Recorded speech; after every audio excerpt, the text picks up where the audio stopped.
በመካከለኛው ምስራቅ የተቀሰቀሰ ጦርነት ከ3 ሳምንት በላይ ባስቆጠረበት በአሁኑ ወቅት በኢራንና በአሜሪካ መካከል የሚደረጉ ድርድር ነክ እንቅስቃሴዎች ከፍተኛ መለዋወጥ እያሳዩ ይገኛሉ።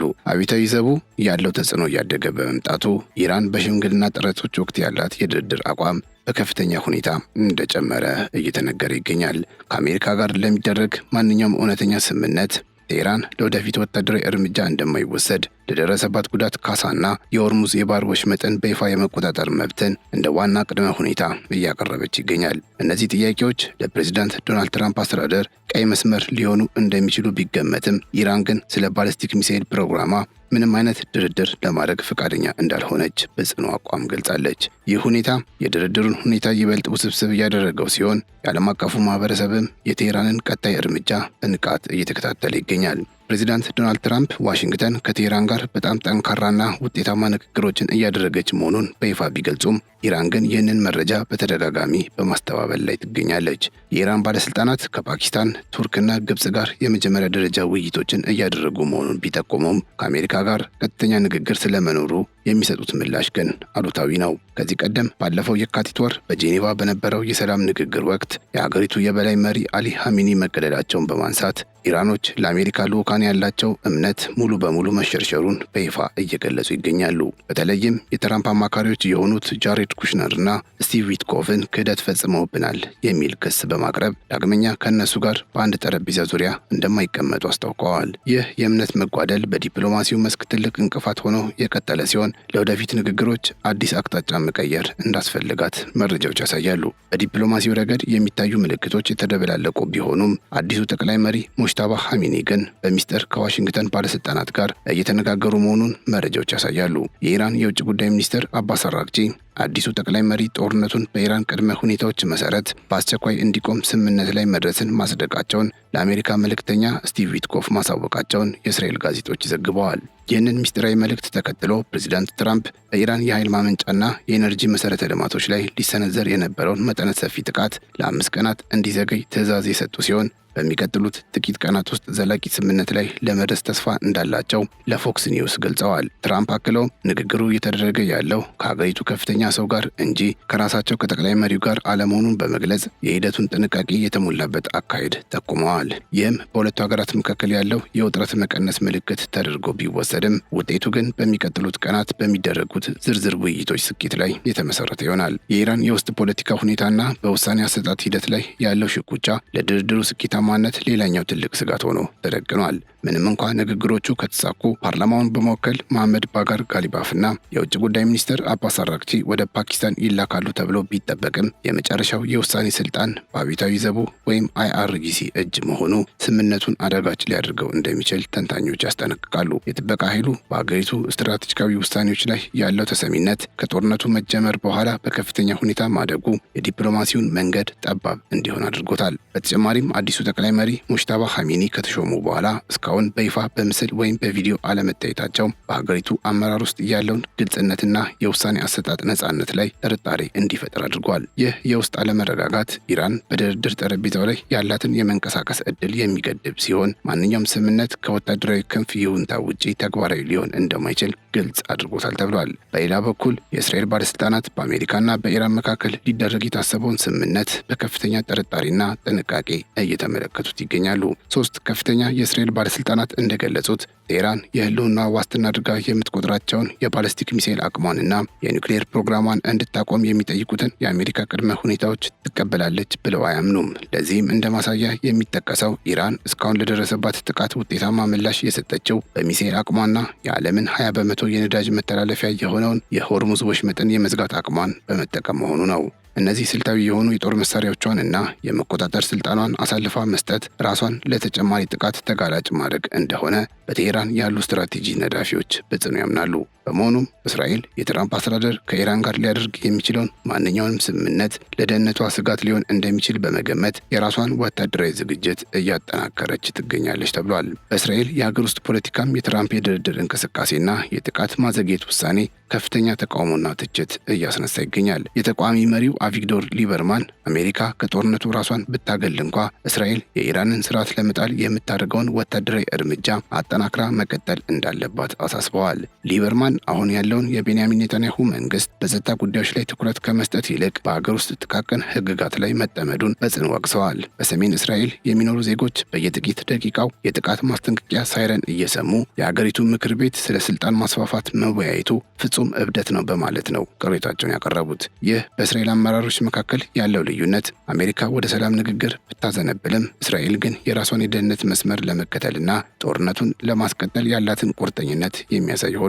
ይህ የጂኦፖለቲካዊ ውጥረት በዓለም አቀፍ ደረጃ በነዳጅ ዋጋ መዋዠቅና በአቪዬሽን ዘርፍ ላይ ከፍተኛ መስተጓጎል እየፈጠረ ባለበት ወቅት የቀጠናው ሀገራት ሚናም ጎልቶ ታይቷል። እንደ ሳውዲ አረቢያ ያሉ የባህረ ሰላጤው ሀገራት ድርድሩ እንደ ትልቅ ዕድል እንዲወሰድ ለትራምፕ ግፊት እያደረጉ ይገኛሉ። በዚህም የዓለም አይን አሁን ወደ ኢስላማባድ ያተኮረ ሆኗል። በዚህ ሳምንት በፓኪስታን ይካሄዳል ተብሎ የሚጠበቀው ቀጥተኛ ንግግር ምክትል ፕሬዚዳንት ጄዲ ቫንስን ያካተተ እንደሚሆን ተስፋ ተጥሎበታል። ኢራኖች ቫንስን ቃላቸውን የሚጠብቁና በጦርነት እርምጃዎች ላይ የማይደግፉ ሰው እንደሆኑ አድርገው ስለሚቆጥሯቸው የእሳቸው መገኘት ለድርድሩ ስኬታማነት ቁልፍ ሚና ሊጫወት እንደሚችል ይታመናል። ይህ ዲፕሎማሲያዊ ሽኩቻ የጦርነቱን እሳት ሊያጠፋ የሚችል ስምምነት ይዞ ሊመጣ ይችላል ወይስ የሁለቱ ሀገራት ቅራኔን ይበልጥ እንዲባባስ የሚያደርግ ይሆናል የሚለው ጉዳይ በቀጣይ የሚታይ ይሆናል። ባለፈው የካቲት ወር አሜሪካና እስራኤል በኢራን ላይ የከፈቱትን ጥቃት ተከትሎ ከ1340 በላይ ሰዎች መሞታቸው የሚታወስ ሲሆን ኢራንም በጎረቤት ሀገራት ባሉ የአሜሪካ የጦር ሰፈሮች ላይ የአጸፋ ጥቃቶችን ስታደርስ ቆይታለች።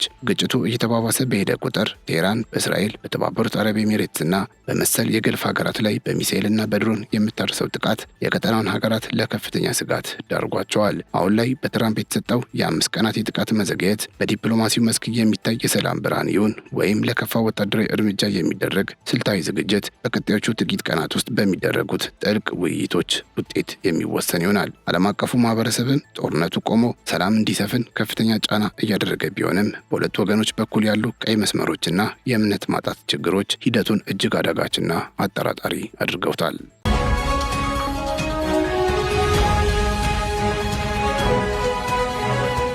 በሌላ መረጃችን በመካከለኛው ምስራቅ ያለው ወታደራዊ ግጭት በአሳሳቢ ሁኔታ እየተባባሰ በመጣበት በዚህ ወቅት ኢራን የእስራኤል የአየር ጥቃቶች ባለማቆማቸው ምክንያት ምንም አይነት የተኩስ አቁም ስምምነት እንደማታደርግ በይፋ አስታውቃለች። ምንም እንኳ የአሜሪካው ፕሬዝዳንት ዶናልድ ትራምፕ ስለ ውጤታማ የሰላም ንግግሮች መጀመር በተደጋጋሚ ቢገልጹም ከቴህራን ወገን የሚወጡ መረጃዎች ግን ይህንን ድርድር ሙሉ በሙሉ ውድቅ በማድረግ ላይ ይገኛሉ።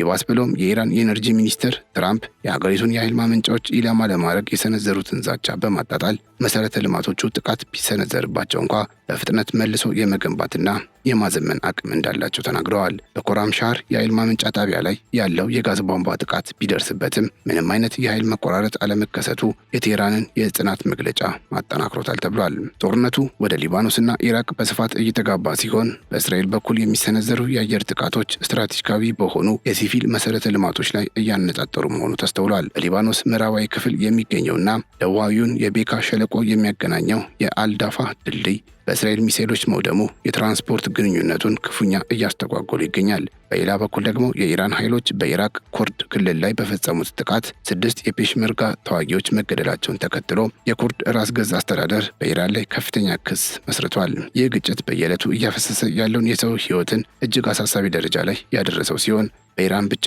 የሟቾች ቁጥር ከ2000 በላይ መሻገሩንና በሊባኖስ፣ በኢራቅ፣ እስራኤልና በአሜሪካ ጦር በኩል የሚሰሙት የሟቾች ቁጥር መጨመር የቀጠናውን ሰብአዊ ቀውስ ይበልጥ አባብሶታል። ከቀጥተኛው ጦርነት ጎን ለጎን የቀጠናው ሀገራት በኢራን በሚሰነዘሩ ጥቃቶችና በውስጥ ሰላዮች ስጋት ውስጥ ወድቀዋል። የባህሬን የሀገር ውስጥ ጉዳይ ሚኒስትር የኢራን ወንጀለኛ ጥቃት ባለው ድርጊት በአንድ የግል ኩባንያ ላይ የተቀሰቀሰውን የእሳት አደጋ ለማጥፋት መገደዱን ሲገልጽ፣ በኢራን በኩል ደግሞ የጸጥታ እርምጃዎች ተጠናክረዋል። የኢራን ፖሊስ በሴምናን ግዛት እጅግ ወሳኝ በሆኑ ስፍራዎች እየሰለሉ ነበር ያላቸውን 3 ሰዎች በቁጥጥር ስር መዋሉንና ውስጣዊ አለመረጋጋትን ለመፍጠር በሚል እንቅስቃሴ የተከሰሱ 466 ግለሰቦችን መያዙን አስታውቋል። ይህ የውስጥና የውጭ ጥበቃ መጠናከር ቴህራን በድርድር ወቅት ሊያጋጥማት የሚችለውን ማንኛውንም የደህንነት ክፍተት ለመድፈንና በአገር ውስጥ ያለውን ተቃውሞ ለመቆጣጠር የምታደርገው ጥረት አካል ተደርጎ ተወስዷል። በሊባኖስ ግንባር ሄዝቦላህ ዛሬ በ5 የእስራኤል ወታደራዊ ኢላማዎች ላይ የተቀናጀ ጥቃት መፈጸሙን ይፋ አድርጓል። ቡድኑ ባወጣቸው ተከታታይ መግለጫዎች እንደገለጸው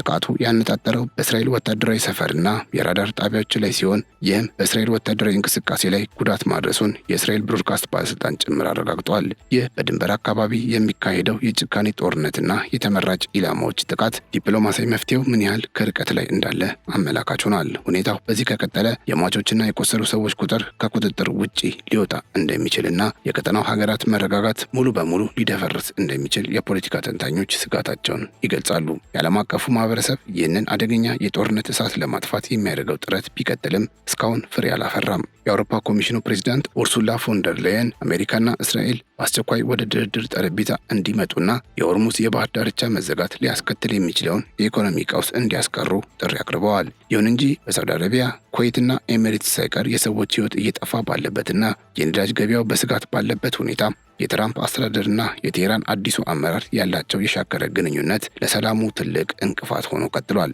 የዓለም ዓይን አሁንም በፓኪስታን ሊደረግ በታቀደውና ጄዲ ቫንስ ይሳተፉበታል ተብሎ በሚጠበቀው ንግግር ላይ ቢሆንም በመሬት ላይ ያለው እውነታ ግን ጦርነቱ ወደ ከፋ ደረጃ እየተሸጋገረ መሆኑን ያሳያል።